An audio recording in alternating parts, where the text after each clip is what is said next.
Bollywood cafe आज explain कर रहा है एक पुर्तगाली मूवी। इस मूवी में एक मॉम के इंटीमेट रिलेशनशिप्स की वजह से उसके बेटे पर क्या असर पड़ता है और वो किस तरह से इस सिचुएशन को कोप अप करता है, देखेंगे हम इस मूवी में। पुर्तगाल के ओ पोर्टो शहर के एक कस्बे में एक फैमिली जिसमें जेमी नाम का एक टीनेजर लड़का और उसकी मॉम रहती है। जेमी की मॉम और उसके डैड का डिवोर्स हो चुका है। उसके डैड उनकी फैमिली के साथ नहीं रहते हैं, इसलिए अब जेमी को मजबूरी में अपनी मॉम के साथ अकेला ही रहना पड़ता है। जेमी की मॉम का एक बॉयफ्रेंड है जो उसके घर आता जाता रहता है और इस ब्राजीलियन बॉयफ्रेंड को जेमी बिल्कुल भी पसंद नहीं करता है। कुछ महीनों पहले जेमी के मॉम और डैड एक खुशहाल परिवार की तरह रहते थे। ये हैप्पी फैमिली जब टूट जाती है जब जेमी के डैड की मोटरसाइकिल चोरी हो जाती है और वो जॉब करने के लिए नहीं जा पाते, जिसकी वजह से उनकी जॉब चली जाती है और फाइनेंशियल क्राइसिस की वजह से उसकी मॉम उसके डैड से अलग हो जाती है। अपने मॉम और डैड के अलग होने की वजह से जेमी बहुत परेशान रहता है।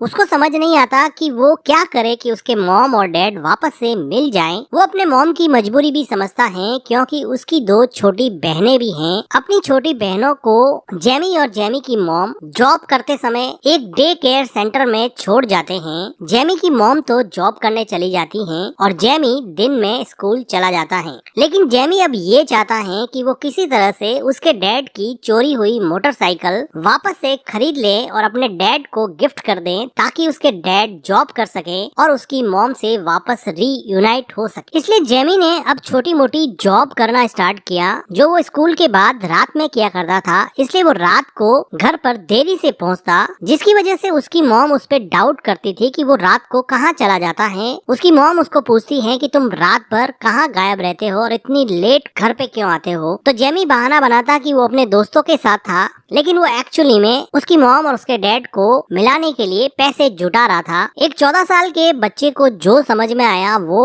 उसके हिसाब से किए जा रहा था, लेकिन उसकी मॉम उसको समझ नहीं पा रही थी। उसको लगा कि वो कुछ गलत काम करता है, इसलिए उसकी मॉम उसको डांटने लगी। तो जेमी अब कह देता है कि वो अपने फादर से मिलने जाता है। वो अपने फादर से भी बहुत प्यार करता है। वो कहता है कि तुम शायद मेरे डैड को भूल गई हो, तुम शायद अपने हस्बैंड को भूल गई हो, लेकिन मेरे लिए भूलना नामुमकिन है। मैं हमेशा उनसे मिलने जाता रहूंगा। इस बात पे जेमी की मॉम कहती है कि तुम्हें वहाँ जाने की क्या जरूरत है। तो जेमी झूठ बोलता है कि मैं उनकी मोटरसाइकिल रिपेयरिंग में हेल्प कर रहा हूँ। जेमी की मॉम कहती है कि मोटरसाइकिल तो चोरी हो चुकी थी, लेकिन जेमी फिर झूठ बोलता है कि बाइक चोरी जरूर हो गई थी लेकिन उनको वापस मिल गई है और हम दोनों मिलके रात को बाइक को रिपेयर करते हैं और जल्दी ही उसको ठीक करके वो जॉब पे जाने लगेंगे और फिर हम तीनों मिलकर एक अच्छी फैमिली की तरह साथ में रहेंगे। इतनी छोटी उम्र में जेमी की ऐसी मैच्योर्ड बातें सुन के जेमी की मॉम को लगा कि वो शायद अपने बच्चे के साथ गलत कर रही है। उसको अपनी गलती का शायद एहसास हुआ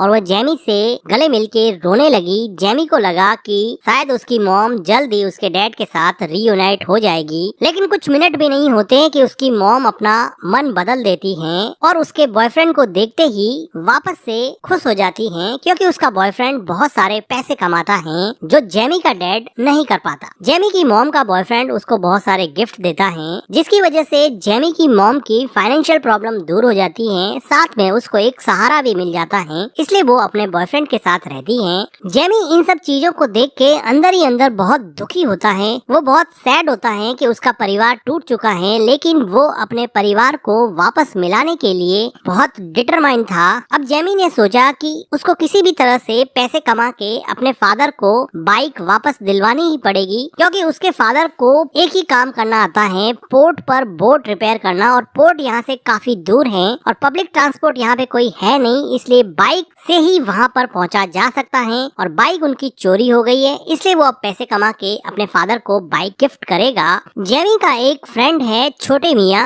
और छोटे मियाँ काफी कूल डूड है। वो बहुत ही स्ट्रीट स्मार्ट गाय हैं। छोटे मियाँ जेमी को कहते हैं कि चिंता करने की बात नहीं है बॉस, मैं तुम्हें जॉब दिलवा दूंगा। और छोटे मियाँ एक फैक्ट्री में जेमी को जॉब दिला देते हैं। ये दोनों मिलकर इस फैक्ट्री में काम करते हैं। छोटे मियाँ के पेरेंट्स इस दुनिया में नहीं है, तो छोटे मियाँ अनाथी हैं। ये दोनों रात को फैक्ट्री में काम करते हैं और दिन भर स्कूल में सोते रहते हैं। इन दोनों की हरकतों से परेशान होकर स्कूल टीचर को ऐसा लगा कि शायद ये रात को कहीं काम करते हैं, इसलिए वो चाइल्ड लेबर इंस्पेक्टर को इन्फॉर्म कर देती हैं जिसको देख के ये दोनों स्कूल से भाग खड़े होते हैं, क्योंकि इनको पता था कि अगर चाइल्ड लेबर वाला इनको पकड़ लेगा तो इनकी जॉब तो जाएगी ही जाएगी, साथ में फैक्ट्री भी बंद हो जाएगी। जेमी और जेमी की मॉम की जिंदगी आसान नहीं थी। जेमी की मॉम अपने मोहल्ले से अपने बेटे के साथ जब भी निकलती तो अकेली औरत को देख के न जाने आस पड़ोस के लोगों के मन में कैसे उल्टे सीधे भाव आते। जेमी इन सब चीजों को क्लियरली नोटिस कर रहा था। वो चाहता था कि वो जल्दी से जल्दी बाइक खरीद ले।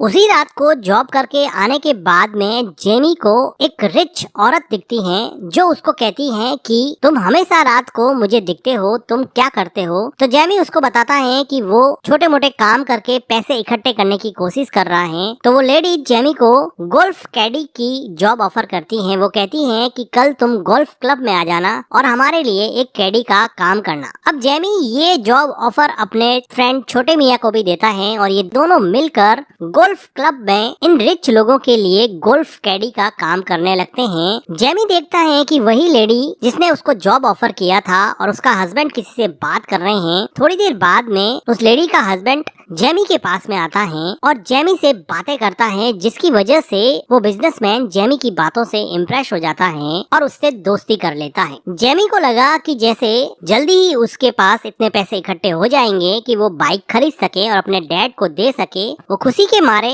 उस स्टोर में जाता है जहाँ पर उसकी मॉम जॉब करती है। वो रिसेप्शनिस्ट से पूछता है कि मेरी मॉम कहाँ पे है। रिसेप्शनिस्ट बोलती है कि तुम्हारी मॉम हमारे बॉस के साथ डेट पे गई है। वो देखता है कि उसकी मॉम उसके बॉस के साथ आ रही हैं। ये देखकर जेमी के मन को फिर हर्ट हुआ कि वो उसकी मॉम और उसके डैड को रीयूनाइट करवाना चाहता है और ये क्या, अब ब्राजीलियन बॉयफ्रेंड के साथ अब बॉस से भी लड़ना पड़ेगा। वो अपनी मॉम को कन्फ्रंट करता है कि तुम हमेशा नए बॉयफ्रेंड क्यों बनाती रहती हो। उसकी मॉम उसको समझाती है कि वो कोई बॉयफ्रेंड नहीं है, वो तो एक बिजनेस मीटिंग पे गई थी, वो अपने बॉस के साथ काम की वजह से गई थी, तुम उसको इतना सीरियस मत लो, उसका बॉयफ्रेंड तो वो ब्राजीलियन आदमी ही है और वो उसके साथ ही रहेगी। जेमी इस बात से डर जाता है कि उसकी मॉम उसके हाथ से निकल जाएगी, इसलिए अब वो छोटे मियाँ का सहारा लेता है और छोटे मियाँ से पैसे कमाने की कोई नई तरकीब बताने को कहता है। तो छोटे मियाँ कहता है कि जिस फैक्ट्री में हम काम करते हैं उसकी ऑनर को मैं जानता हूँ। छोटे मियाँ जेमी को उस फैक्ट्री की ऑनर के पास ले जाता है, जिससे उनको पता चलता है कि ये फैक्ट्री बैंकरप्ट होने वाली है। तो जेमी इस बात का फायदा उठाकर उस बिजनेसमैन के पास पहुँचता है जिससे वो गोल्फ क्लब में मिला था और उसको कहता है कि एक फैक्ट्री है जो बैंकरप्ट होने वाली है, अगर तुम उसमें पैसे डालोगे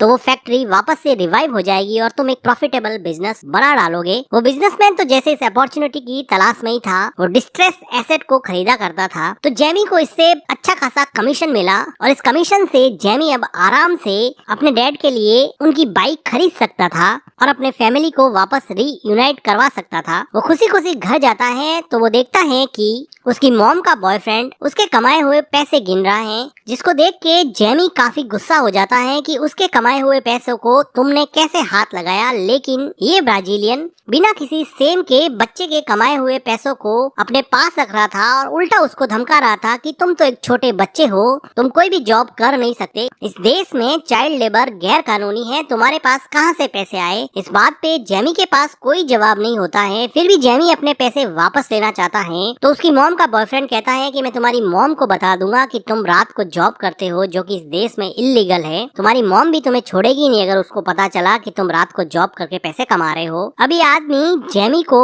ओवर पावर कर लेता है और जेमी अब इसके सामने कुछ कर नहीं पा रहा था, लेकिन जेमी ने सोच लिया कि वो इस आदमी से बदला लेकर रहेगा। वो अपनी मॉम को ये सब बताना चाहता है, चाहे उसको ये पता चल जाए कि वो रात को जॉब करता था। लेकिन वो जैसे ही ऑफिस के बाहर देखता है कि उसकी मॉम उसके बॉस के साथ मशगूल है और वो बाइक पर कहीं जा रही है, ये देख के फिर से जेमी थोड़ा डिप्रेस हो जाता है। जेमी की मॉम जब शाम को घर पे आती है तो वो अपनी मॉम को बताता है कि ये ब्राजीलियन आदमी चोर है, इसने मेरे पैसे चुराए हैं जो मैंने बाइक के लिए इकट्ठे किए थे। अब इस आदमी के सारे कपड़े बेचकर भी मैं अपने पैसे लेकर रहूंगा। तो उसकी मॉम कहती है कि तुम झूठ बोल रहे हो, तुम्हें कौन जॉब देगा, ये तो इस देश में इल्लीगल है, कोई भी एक बच्चे को जॉब नहीं देता है, उससे काम नहीं करवाता है। लेकिन जेमी कहता है कि मैंने काम किया है और ये पैसे मेरे थे। जेमी की मॉम उसकी बात पे विश्वास नहीं करती है। वो अपने बॉयफ्रेंड के प्यार में इतनी अंधी थी कि उसके बेटे की सच्चाई वो देख नहीं पाई कि वो किस तरह से उसे और उसके हस्बैंड को रीयूनाइट करना चाहता। जेमी अब पूरी तरह से टूट चुका था कि उसने मेहनत से पैसा इकट्ठा किया, अपनी मॉम और अपने डैड को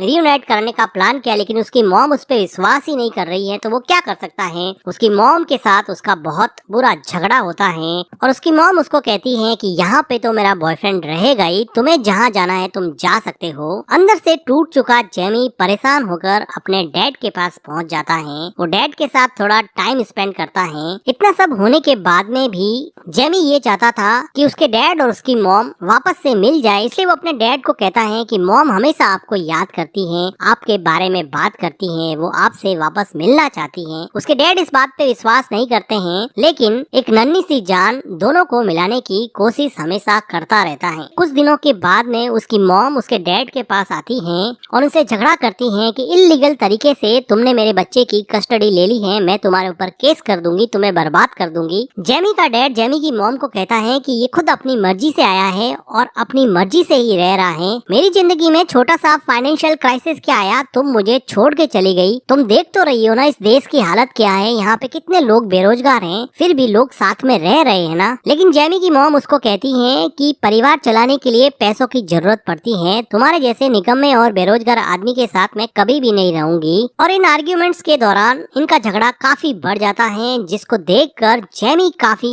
परेशान हो जाता है। उसको लगता है कि अब उसके डैड और मॉम का मिलना लगभग नामुमकिन सा है। आसपास के मोहल्ले के सारे लोग इस तमाशे को देखते हैं और इस सदमे की वजह से जेमी के डैड की डेथ हो जाती है, जिससे जेमी पूरी तरह से टूट जाता है। एक छोटे से बच्चे को ये समझ में नहीं आया कि उसने क्या गलत किया, जिसकी वजह से उसका पूरा परिवार टूट चुका है। जेमी की मॉम इतनी ज्यादा सेल्फिश और इमोशनलेस है कि वो उसके डैड के अंतिम क्रिमेशन पर भी नहीं आई है, जिससे ये पता चलता है कि वो एक सेल्फिश और सेल्फ सेंटर्ड लेडी है जो अपने बारे में सोचती है। जेमी ये सब सोच के अब अकेला ही रहना चाहता है। उसका एकमात्र दोस्त अब छोटे मियाँ रह गया है। वो छोटे मियाँ के साथ एक चाइल्ड केयर सेंटर में रहता है। इस देश की इकोनॉमिक कंडीशन इतनी ज्यादा खराब है कि यहाँ के बहुत सारे एम्प्लॉयर छोटे बच्चों को एम्प्लॉयमेंट देते हैं और उनको कम पैसों में काम करवाते हैं, जिनमें से जेमी और छोटे मियाँ भी काम करते थे। ये दोनों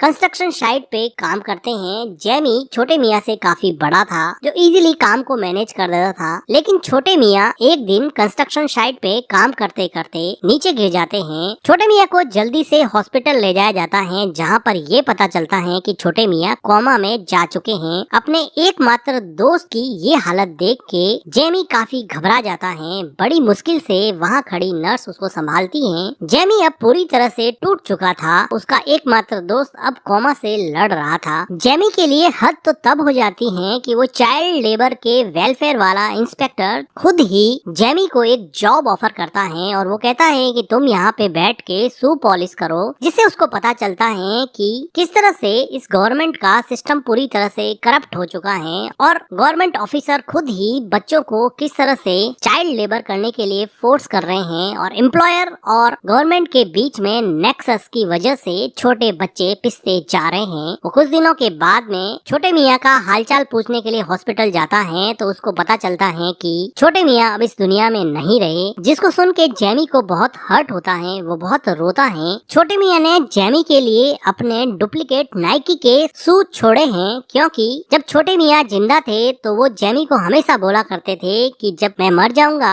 तो मेरे डुप्लीकेट नाइकी के शूज तू रख लेना, जो कि ओरिजिनल जैसे दिखते हैं। ये बात याद करके जेमी बहुत रोता है। जेमी उन शूज को और छोटे मियाँ की यादों को पकड़ के भागने लगता है। उसको ऐसा लगता है कि उसकी एकमात्र सहारा उसकी मॉम भी कहीं छोटे मियाँ की तरह उससे नहीं छिन जाए। वो उसके स्टोर पे जाता है, जहाँ पर उसको पता चलता है कि उसकी मॉम कई दिनों से जॉब पे नहीं आई है। वो घर पे जाता है तो उसको पता चलता है कि वो उसके बॉयफ्रेंड को भी छोड़ के जा चुकी है। उसका बॉयफ्रेंड बताता है कि इस घर का रेंट नहीं दिया जा रहा था, मैं तो इधर उधर की चोरियां करके कुछ पैसे ले आया था, मेरी कोई कंसिस्टेंट इनकम है नहीं, इसलिए वो अब मुझे भी छोड़ के चली गई है। जेमी को पता था कि उसकी मॉम कहाँ जा सकती है। जेमी की मॉम को वो डे केयर सेंटर में, जहाँ पर उसकी दोनों बहनों को दिन में रखा जाता था, वहाँ पर वो उसको ढूंढ लेता है, जहाँ पर वो देखता है कि उसकी मॉम बहुत बीमार है। जेमी को देख के उसकी मॉम बहुत खुश होती है और उसको गले लगा के रोने लगती है और उसको रियलाइज होता है कि उसने अपनी गलतियों की वजह से किस तरह से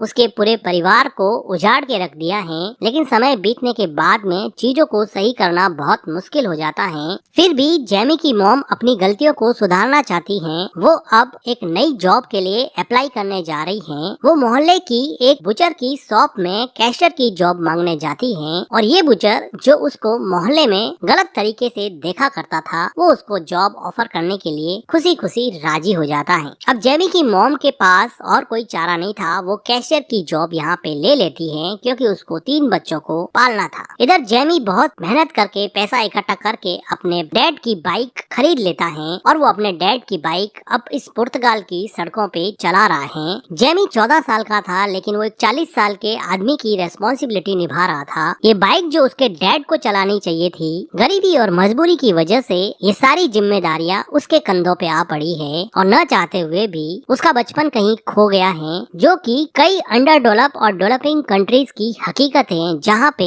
गरीबी के चलते कई बच्चों को चाइल्ड लेबर का शिकार बनना पड़ता है। गवर्नमेंट वेलफेयर के नाम पे 2 पॉलिसी बना के वोट लेकर साइड में हो जाती हैं और सारा दुख झेलना पड़ता है इन बच्चों को। कुछ बच्चे 14 साल की उम्र में 40 साल के बाप का काम करने लगते हैं, तो कुछ छोटे मियाँ जैसे बच्चे इस दुनिया में ही नहीं रहते, जो चाइल्ड लेबर की सच्चाई है। बेहद दुख की बात है कि छोटे मियाँ जैसे बच्चे चाइल्ड लेबर का शिकार बनते हैं और गरीबी और पारिवारिक झगड़ों की वजह से वो आज इस दुनिया में नहीं है। इसी के साथ ये मूवी एंड हो जाती है। मूवी का एक्सप्लेनेशन अगर आपको अच्छा लगा हो तो वीडियो को लाइक कीजिएगा, हमारे चैनल को सब्सक्राइब कीजिएगा and thank you for watching.